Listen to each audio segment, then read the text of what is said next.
नमस्कार, मी डॉक्टर योगेश चौधरी. मी सांधेरोपण शस्त्रक्रिया तज्ञ आहे. 9 सुपर स्पेशालिटी हॉस्पिटल नाशिक येथे. रोबोटिक सांधेरोपण म्हणजे काय? हा जो एक कॉमन प्रश्न आहे. तर रोबोटिक सांधेरोपण हे एक अत्याधुनिक सांधेरोपणाची पद्धत आहे. यामध्ये यंत्राचा वापर आपण अचूकतेसाठी वापरतो आणि टेक्नॉलॉजीच्या मदतीने आज सांध्याची एक पुनर्रचना परफेक्ट पद्धतीने जसं निसर्गाने दिलेली आहे, तशी निर्माण करून सांध्यांचे सर्व आजार आपण त्याच्यातनं नाहीसे करतो.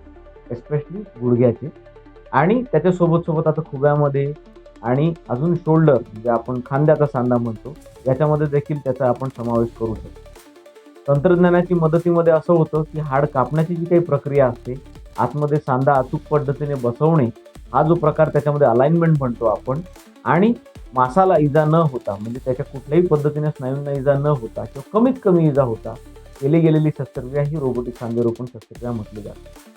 गुडघ्यांमध्ये अति जास्त प्रचलित आहे आणि सर्वात जास्ती फायदा गुडघ्यांच्या शस्त्रक्रियेमध्ये ह्या रोबोटिक सांधेरोपणाचा आज होत आहे.